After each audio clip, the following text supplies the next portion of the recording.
care credem noi că depășește 20 de kilograme. Cântarul urcă. Practic am boilesuri care sunt învelite într-o glazură, iar acestea pe toată coloana de apă o să transmită stimuli către pești. Asta este un semn că schimbarea de strategie la monturi, la riguri, o montură mult mai fină, este mult mai bună în acest moment.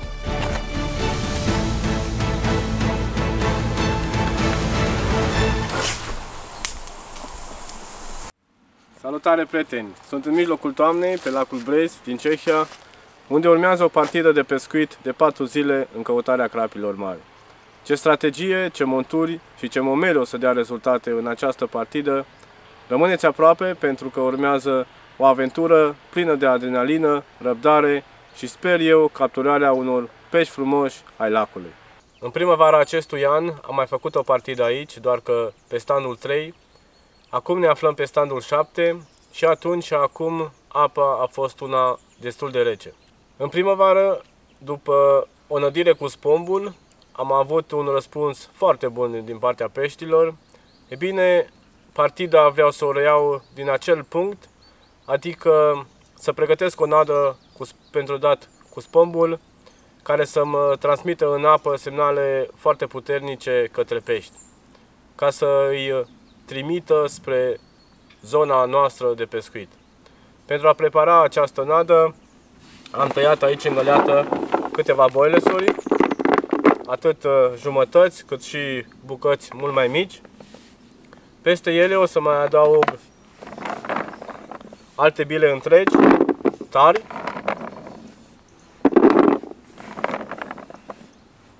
Este suficient. Iar aici o să mai adaug câteva solubile.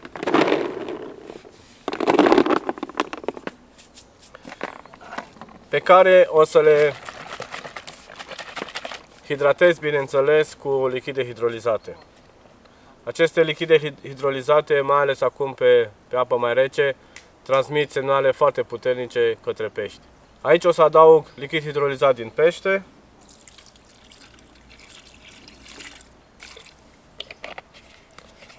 Întrucât sunt lichide naturale, acestea nu creează supradoză, chiar dacă adaugi o cantitate mult mai mare. Iar aici lichid hidrolizat din ficat, care este, bineînțeles, și preferatul meu.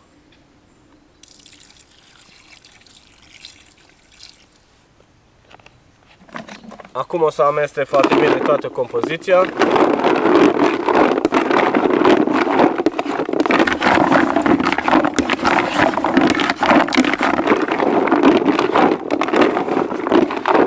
Peste această compoziție o să mai adaug puțin mix de boiles. Este, bineînțeles, mixul boilesului Belacean, care o să transmită semnale în apă pe toată colana. Cred că este suficient. O să amestec din nou tot ce am aici.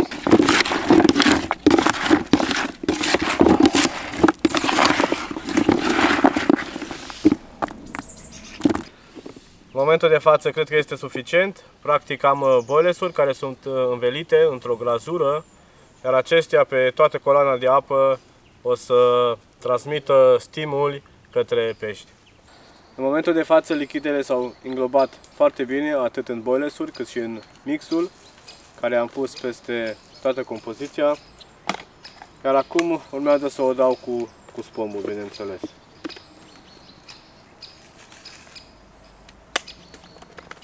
Patul de nadă o să-l facem în aproximativ 60-70 de metri. Am sodat puțin cu markerul, substratul este unul foarte curat, destul de tare. Ce avem aici în față este un copac care este căzut peste apă. O să nădim în fața copacului, însă la puțină distanță față de el, aproximativ 5-10 metri. Sperând ca peștii să vină spre zona de pescuit.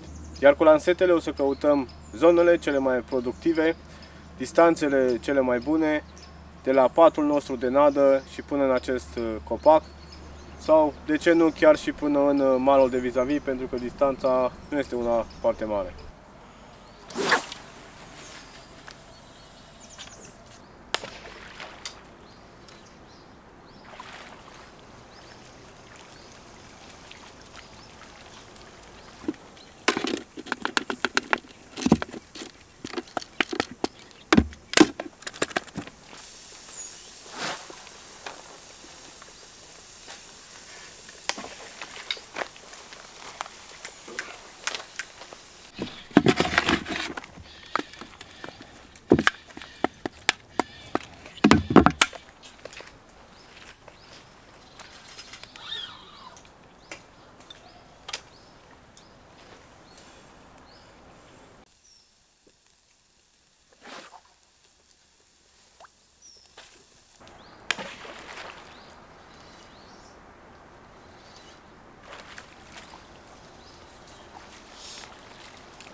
Am terminat cu năditul, am dat o cantitate ceva mai mare, spun eu, însă a fost destul de multe și bile solubile pentru a crea o atracție mult mai mare. Iar acum vreau să prepar câteva boilesuri ca să le avem pentru a întreține patul de nadă. Ceea ce o să fac, o să adaug destul de multe boilesuri tari în găleată.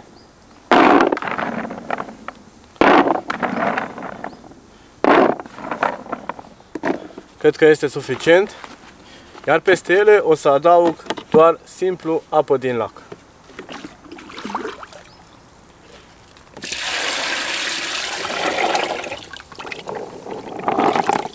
Boilesurile sunt acoperite în totalitate de apă, ele astfel o să devină mult mai atractive pentru pești.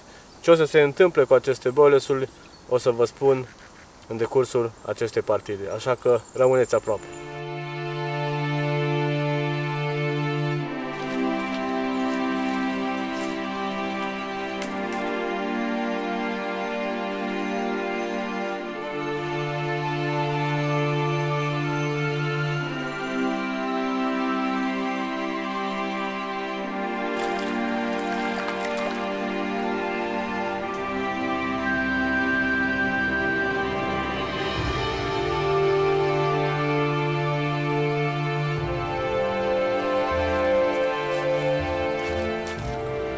Suntem în a doua zi a partidei, lucrurile nu decurg tocmai foarte bine pentru noi.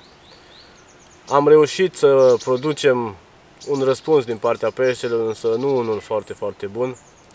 Sperăm în noaptea care vine să ne aducă un număr mult mai mare de trăsături. Ce s-a întâmplat până acum nu sunt mult prea multe de spus. Marius a pescuit aseară cu pun solubile, a reușit să producă 3 trăsături, dintre care doar un pește a reușit să scoată afară, un crab de aproximativ 15 kg. Eu am pescuit cu boile tare, plumb pierdut. Din păcate nu am avut nicio trăsătură.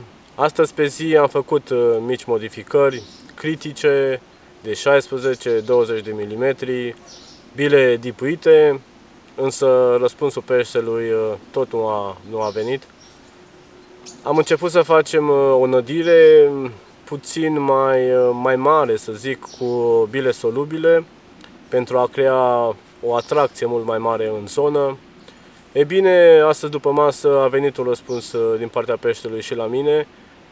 Am avut 2 trăsături, din păcate un pește nu l-am putut opri și s-a băgat în agățătură, nu am reușit să scot. Iar cel al doilea pește l-am scos afară, a fost un crap oglindă de aproximativ 5 kg. Acum încet se lasă seara și vreau să repoziționez monturile în zona patului de nadă. Monturile pe care le folosesc sunt plumb pierdut, aceeași montură pe care o vedeți la mine tot timpul. Rigul unul rigid, este de fapt un combi rig. Pe una dintre monturi o să merg în continuare cu o bilă solubilă, o bilă de 20 de mm. La această montură o să atașez un mic săculeț solubil, este un stick mix. Înăuntru, compoziția lui este făcută din mixul boilesului, Belacean, peste care am adăugat lichid hidrolizat din ficat. L-am presat foarte bine, și am făcut un mic săculeț solubil care în apă o să se desfacă, o să creeze mult mai multă atracție în jurul cârligului.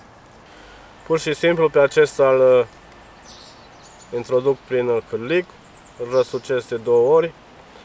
Cam așa arată montura finală. Sper că o puteți vedea. Iar pe cea de-a doua montură o să pescuiesc cu un boilez activat care a stat în apă de ieri. Este în momentul de față activat. Transmite cam aceleași semnale precum un boilez care a stat în lac nădit de ieri. Deși este foarte moale, el este încă foarte rezistent. Pe acesta o să îl mai ciopărțesc puțin pentru a-i modifica puțin forma.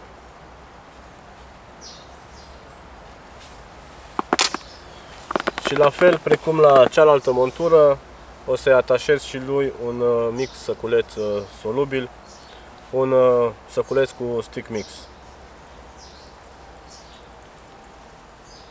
Așa arată și cea de-a doua montură.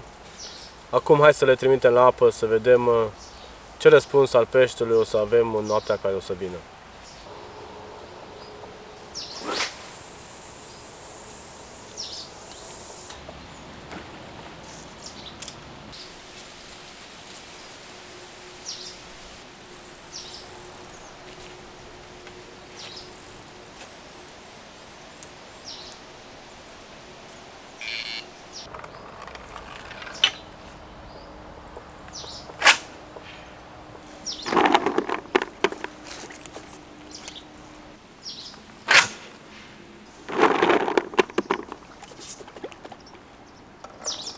O primă trăsătură de cum s-a lăsat puțin seara, de aceeași pilă solubilă. Sperăm că peștele încet cooperează cu noi, răspunde la patul de nadă pe care l-am creat și pe care l-am întreținut de ieri, constant. Am mai nădit și bile tari, bile pe care le-am ținut în găleată, însă cel mai mult am nădit, după cum am mai spus, solubile. Nu am mai folosit spombul, doar aseară l-am folosit.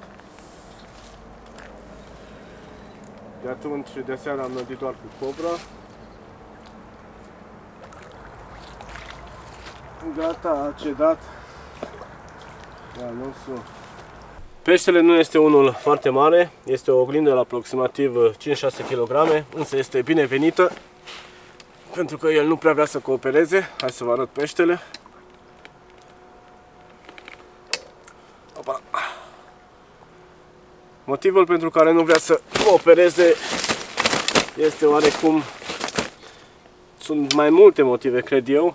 În primul rând faptul că apa este destul de rece, are undeva la 14 grade.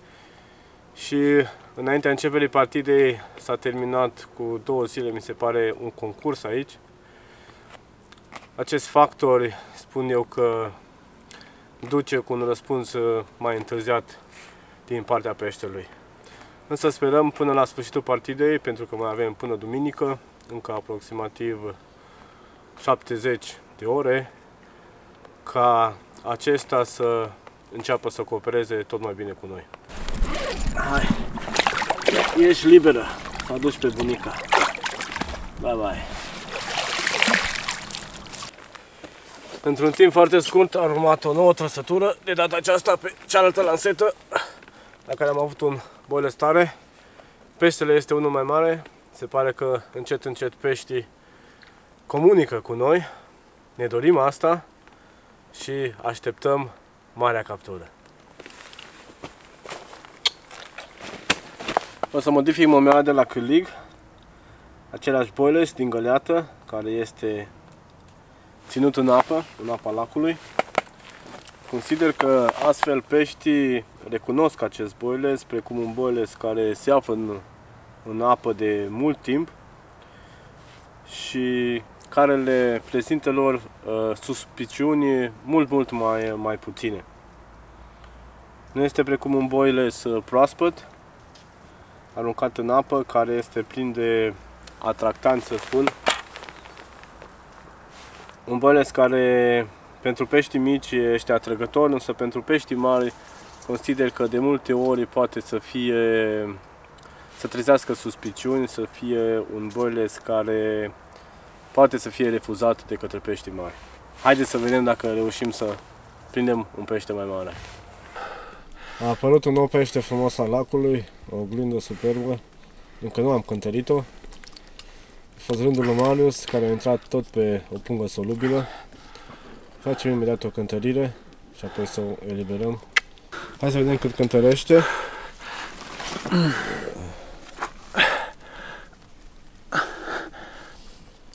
$18.50. Avea un 17 kg. Da, acolo cântărește peștele. Un superb exemplar de brezi.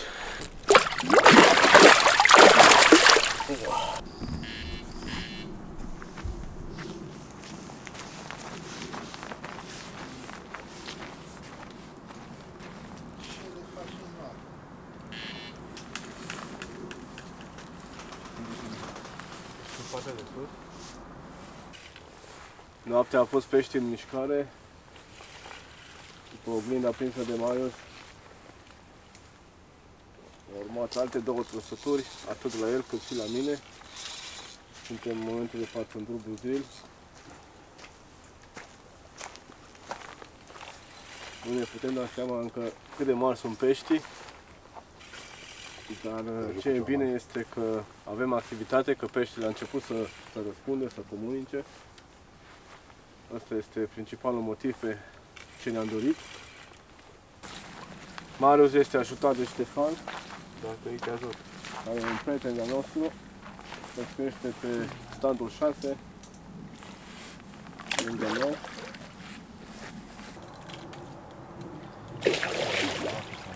Nu trebuie să te bagi,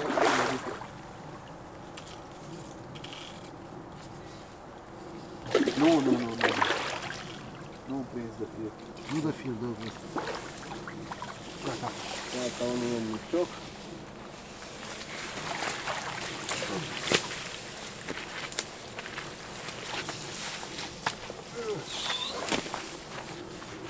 Uite, la ciocă, spune. Nu faci de timp.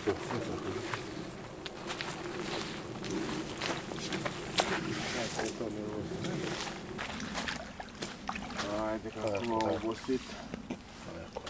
Gata, e al nostru. Bravo. Încercăm să vă arătăm peștii, doar că sunt cam nervoși. Așa.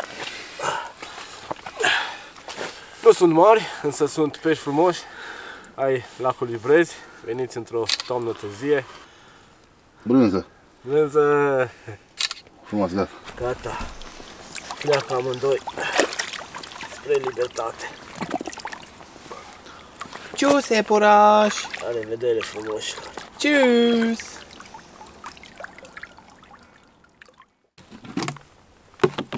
Un lucru foarte important, chiar dacă este noapte, este destul de rece afară. Întreținerea patului de nadă, după acest dublu drill, urmează ca și peștii să primească o porție de mâncare, de boilesuri, pentru că pe lângă acești doi pești au mai existat și alții care mănâncă din boilesurile care le-am dat în apă, iar dacă nu întreținem patul de nadă, bineînțeles, acesta o să dispară, iar trăsăturile noastre odată cu ei.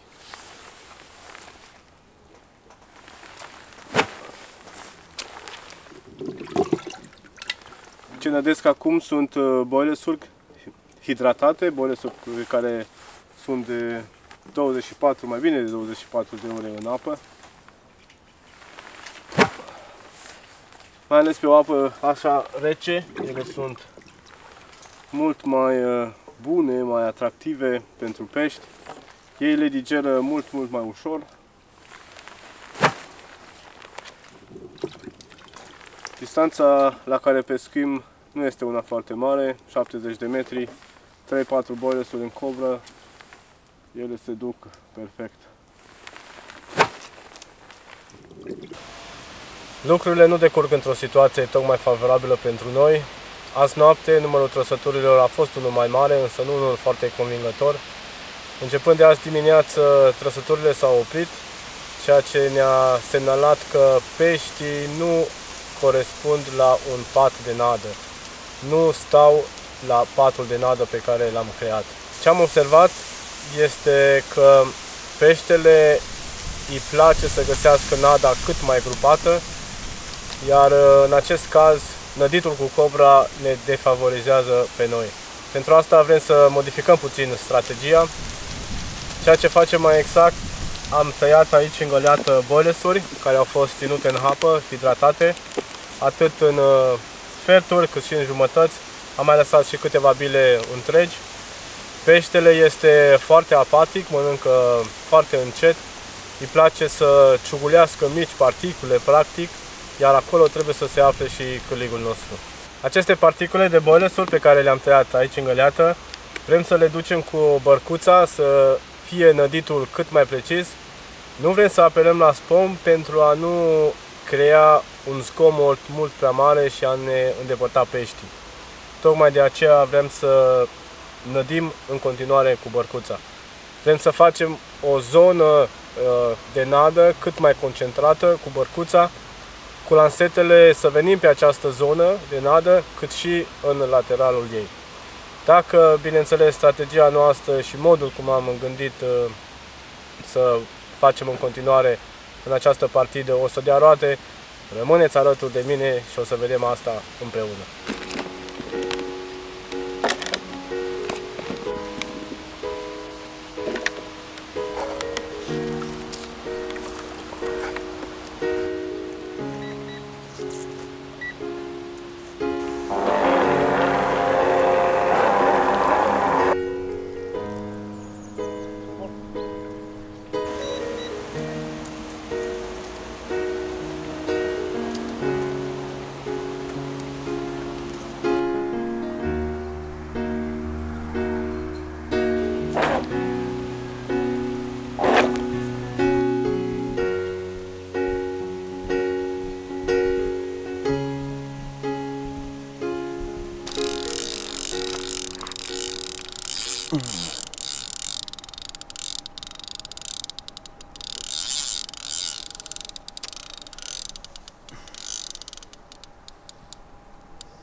Nu-l pot opri.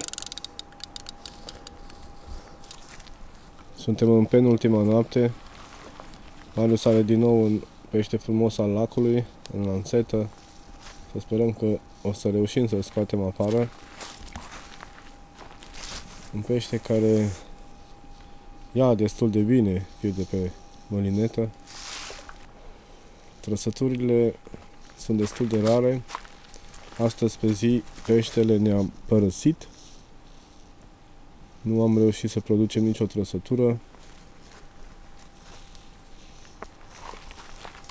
Noaptea este un sfeșnic foarte bun. Este un moment când peștele comunică cel mai bine.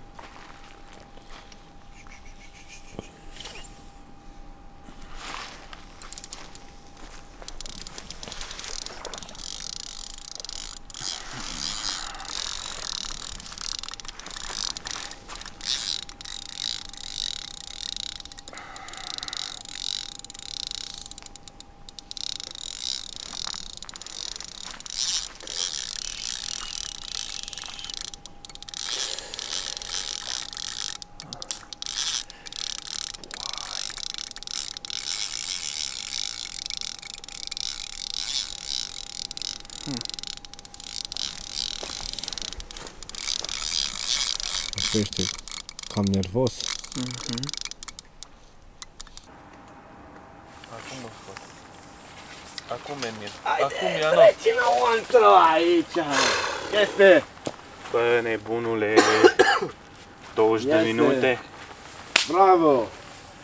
În sfârșit! Să vedem ce avem aici. În sfârșit, monstru e în micior.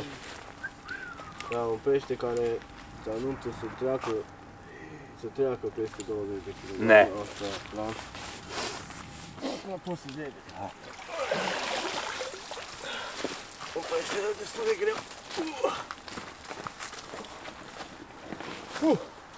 Hai să vă arăt peștele. Wow! Este Wow!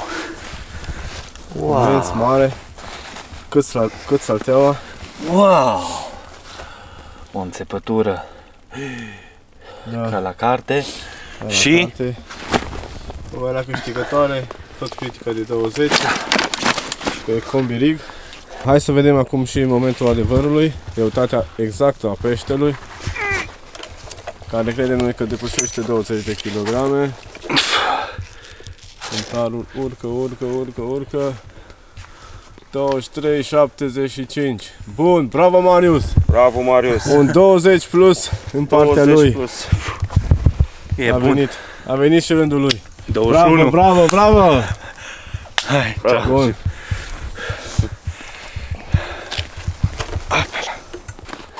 Hai să vă mai arăt încă o dată peștele. Imens, frumos, un comun minunat, cât salteaua de mare. Are o gură cât china. E Super pește. Foarte frumos. Peștele a obosit puțin, Marius îl ajută să-și revină.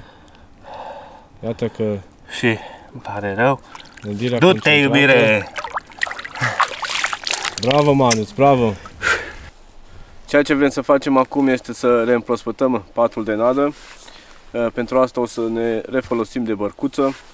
Nada este compusă din particule, sunt bolesul pe care le-am tăiat în 2 și în 4 bucăți, fragmente mici, mai avem și câteva bolesuri întregi, pe care le-am hidratat cu lichide hidrolizate, atât din ficat cât și din pește. O să împlu cuva la bărcuță, destul de bine. O să ducem aproximativ 2 bărcuțe, 3, pentru a reîmprospăta patul de nadă. Este o cantitate destul de bună de nadă.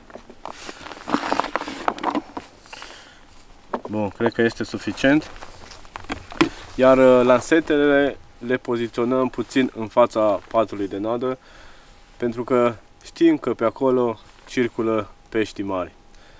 Vedem cum o să mai decurcă partida. Noi credem că am aflat cheia care să ne ducă spre pești mai mari ai lacului Brez. Așa că rămâneți alături de noi, pentru că sperăm că o să mai vină încă un 20.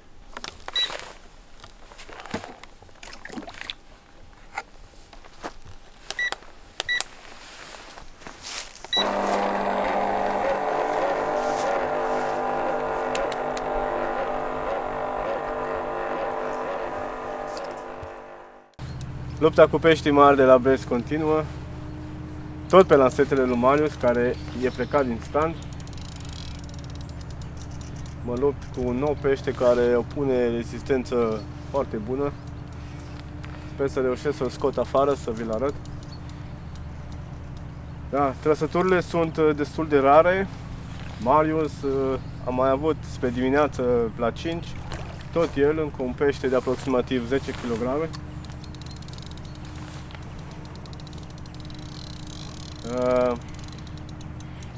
Ce este productiv, cel mai productiv este punga solubilă. Punga solubilă pe care nici în noaptea asta nu am pus-o la apă. Ba mai mult, critica de 16 mm este mult mai productivă decât critica de 20. Peștelui îi place să ia momeala mică, refuză momeala mare, îi plac particulele, ca să mă exprim mai bine. Cel mai probabil ultimii 50 de metri sau ultimii 100 de metri, mai avem aproximativ 24 de ore, o să fac și o modificare asta, o să trec pe pungi solubile, pentru că se pare că au cel mai bun rezultat.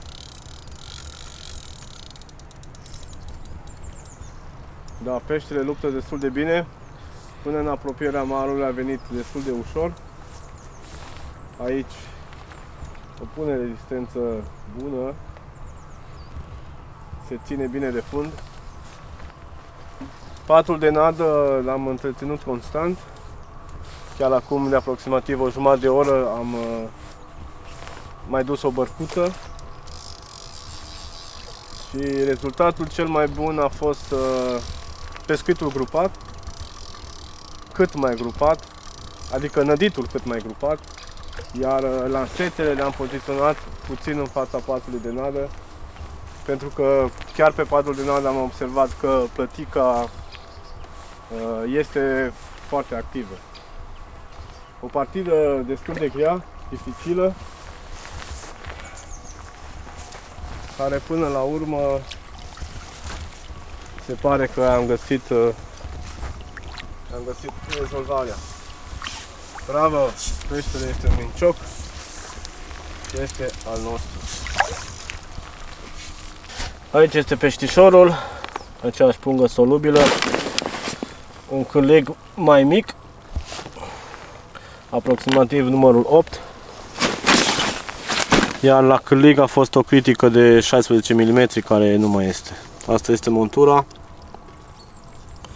una destul de suplă. Hai să vă arăt acum și peștișorul. E o frumoasă oglindă. Op, op, op. Mai sus. Așa, perfect. De lacul Brezi.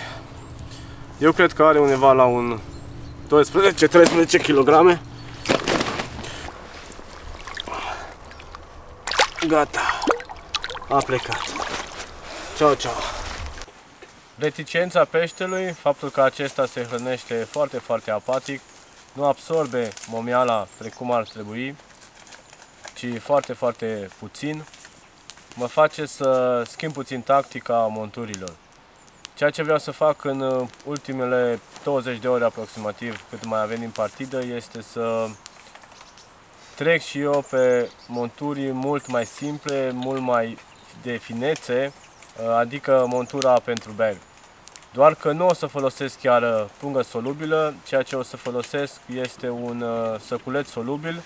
Un săculeț în care am adăugat atât bile sparte de diferite dimensiuni, bile tăiate în bucăți mici, pelete de diferite dimensiuni, de la 1 până la 8 mm, precum și puțin mix de boiles.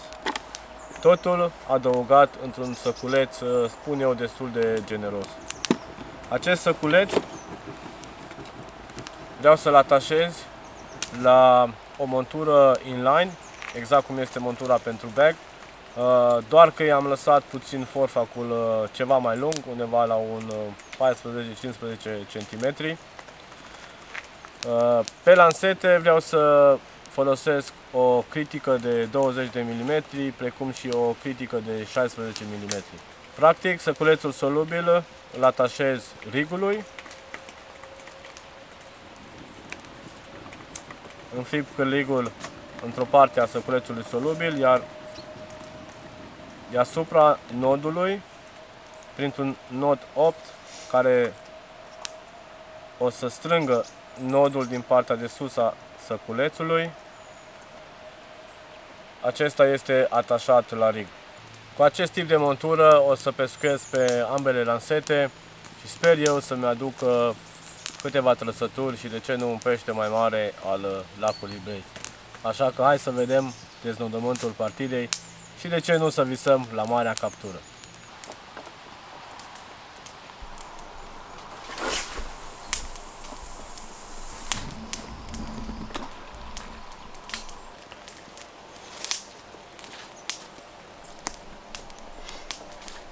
Astăzi, pe timp de zi, peștii ne-au cam părăsit.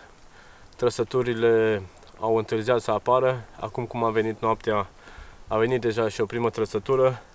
Un pește frumușel, un 10 kg aproximativ. Încerc acum să vă arăt peștele. Sper să fie liniștit, pentru că este puțin ca năzdrăvan. Ăsta este un 10 kg aproximativ, care a venit cum s-a lăsat seara. Astăzi pe zi peștii ne-au cam părăsit, trăsăturile au cam dispărut. Însă, cum s-a lăsat seara, au revenit. Asta este un semn că schimbarea de strategie la monturi, la riguri, o montură mult mai fină, este mult mai bună în acest moment. Îți aduce rezultate mult mai bune. Bun, hai să le liberăm, să nu mai ținem. Du-te de elefanule. Bye bye. La scurt timp după ce am repoziționat lanseta, a plecat din nou. Pare din nou un pește bun. Uite că un detaliu foarte, foarte important, rigul a făcut diferența. Cum am schimbat pe un rig mult mai moale, mult mai suplu, peștele îl absorbe mult mai bine și se înțeapă mult mai rapid. Și asta datorită faptului că peștele este foarte, foarte apatic, absorbe cu ligul foarte, foarte încet. Gata, este un mincioc. Asta este peștișorul, uite aici și rigul. Este practic montura pentru punga solubilă, doar că nu am atașat-o în punga solubilă, doar în săculeț. Înțepare perfectă. Aici am avut o critică de 20 mm, belacean, bineînțeles. Hai să vă arăt peștișorul. E o oglindă frumoasă de lacul Brezi. Bun, hai să-l eliberăm, să nu mai chinuim. Haide, acum ești liber.